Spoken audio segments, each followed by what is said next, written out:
Top quality और consistent performance के लिए सिर्फ सिल्वर पंप नाम याद रखना। સમાચારમાં આગળ વધીએ તો મોંઘી કાર દરેકનું સ્વપ્ન હોય છે, પરંતુ મનગમતી કાર ખરીદ્યા બાદ એ જ કાર તમારા માટે માથાનો દુખાવો બને તો રાજકોટના વ્યક્તિ સાથે આવી જ ઘટના ઘટી છે। રાજકોટના એક ગ્રાહકે પોતાના સપનાની કાર રેન્જ રોવર સ્પોર્ટ્સ ખરીદવા માટે 2 કરોડ 10 લાખ રૂપિયા ખર્ચ્યા, પરંતુ આનંદની જગ્યાએ તેમને હતાશા હાથ લાગી। કારના ફૂટ સ્ટેપ યોગ્ય રીતે કામ ન કરતા ઉતરવામાં મુશ્કેલી થાય છે। છેલ્લા 1.5 વર્ષમાં 5 વખત સર્વિસ માટે કાર આપી, પણ સમસ્યા ઠેરની ઠેર। ગ્રાહકનો આક્ષેપ છે કે વારંવાર કાર સર્વિસમાં આપી છતાં કંપની યોગ્ય રીતે સર્વિસ નથી કરી આપતી। કાર માલિકે કંટાળીને કંપની સામે અનોખો વિરોધ કર્યો। કાર માલિકે કાર પર પોસ્ટર લગાડી કંપનીના અમદાવાદ ખાતેના શોરૂમ પર પહોંચી ગયો। પોસ્ટરમાં ગ્રાહકે કંપનીની સર્વિસ સામે સવાલ ઉઠાવતા લખી નાખ્યું કે આવી મોંઘી કાર ન ખરીદતા કંપની સર્વિસ નથી આપતી। સારી ગાડી અને સારું ઘર એ લગભગ દરેક માણસનું સ્વપ્ન હોય છે અને તે જ ખરીદવા માટે તે વર્ષો સુધી મહેનત પણ કરતો હોય છે। આ દ્રશ્યમાં જોઈ રહ્યા છો મોંઘીદાટ કાર કે જેની કિંમત અંદાજિત 2 કરોડથી વધારેની છે, પરંતુ 2 કરોડ નાખ્યા બાદ પણ આખરે જે વ્યક્તિ છે તે હેરાન થઈ રહ્યા છે। શું સમગ્ર ઘટના છે? રાજકોટના વ્યક્તિ આપણી સાથે હાજર છે, સીધા તેમની સાથે વાત કરીશું। સાહેબ, શું નામ છે આપણું? શું મુખ્ય સમસ્યા આપણને થઈ રહી છે? મારું નામ એબલ જલુ છે। આ કાર મેં 1.5 વર્ષ પહેલાં લીધેલી છે।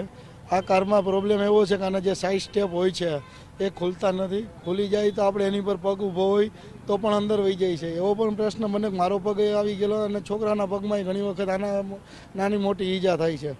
1.5 વર્ષમાં મેં અત્યારે લગીને 10 થી 12 વખત ગાડી કંપની શોરૂમમાં આપેલી છે, પણ ક્યારે પણ આનો પ્રોબ્લેમ સોલ્વ થતો નથી।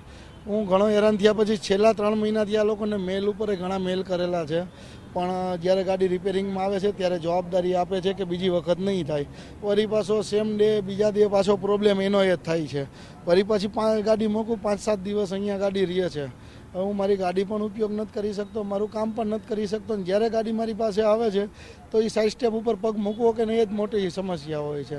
અત્યારે પણ એ લોકોને હું એવું કહું છું કે ભાઈ કંઈ વાંધો નહીં, હજી હું તમને ગાડી અત્યારે આપવા માટે રેડી છું, પણ હવે 1.5 વર્ષમાં જે પ્રોબ્લેમ સોલ્વ નથી થયો, 10 વખતમાં નથી થયો, તો હવે આ પ્રોબ્લેમ સોલ્વ થશે કે નહીં એનો એ લોકો પાસે જવાબ નથી। એ લોકો એટલું જ કહે છે કે તમે ગાડી અમને આપી દો, અમે પાછું કરી દઈશું, પણ ન થાય તો હવે એટલા પૈસા મેં 2 કરોડ 10 લાખની કાર લીધી છે।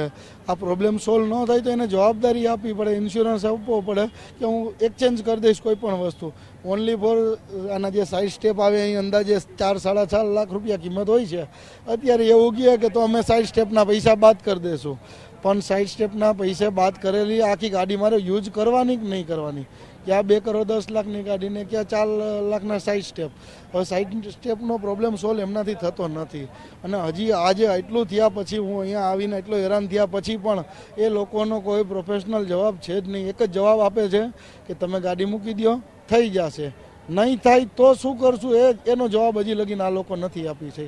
મારું પણ કહેવું એવું છે કે અત્યારે ગાડી વોરંટીમાં છે, આ લોકોએ 10 વખત કર્યું છે, નથી થયું, વોરંટી પૂરી થઈ ગયા પછી મારે આનું શું કરવાનું?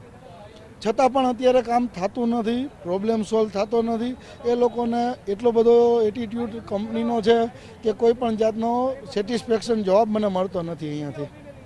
સ્વાભાવિક રીતે 2 કરોડ 10 લાખ રૂપિયા નાખ્યા બાદ પણ જે ચોક્કસ સુવિધાઓ મળવી જોઈએ તેનો અભાવ જોવા મળી રહ્યો છે। અંદાજિત 4.5 લાખ રૂપિયાની કિંમતનું જે ફૂટરેસ્ટની અહીંયા વાત કરવામાં આવે છે તેના પૈસા તો લઈ લેવામાં આવ્યા, પરંતુ તેમને આખરે ન મળતાની સાથે જ જ્યારે શોરૂમ પર રજૂઆત કરવામાં આવે છે ત્યારે તેમના દ્વારા કોઈ ચોક્કસ જવાબ નથી મળતા। આખરે કરોડો રૂપિયા ખર્ચીને પણ વ્યક્તિને હેરાન થવાનો વારો આવે છે। આનું સોલ્યુશન શું તે હજુ પણ ગંભીર સવાલ છે।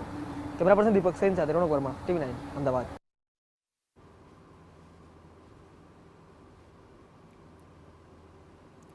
તો બીજી તરફ કંપનીના અધિકારીઓનું કહેવું છે કે સામે એસેસરીઝ રિપ્લેસ કરવાની ખાતરી આપી છે, અને જો ગ્રાહક ન ઈચ્છે તો પૈસા પણ પરત કરી દઈશું।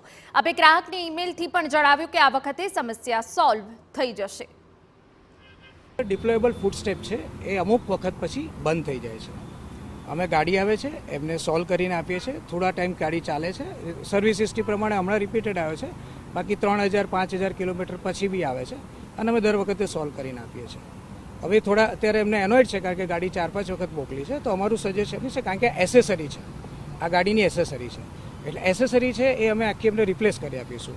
હવે જો એ પૂછે કે હવે પ્રોબ્લેમ આવ્યું તો શું, તો અમે ઓલરેડી એમને લખાણમાં આપેલું છે કે અમે એસેસરી છે એ રિપ્લેસ કરી આપીશું, અને તો બી એમને સંતોષ ના થાય તો એસેસરીના પૈસા અમે રિફંડ પણ કરી દઈશું, કારણ કે ગાડી વોરંટીમાં છે અને અમે રિપ્લેસ કરી શકીએ છીએ.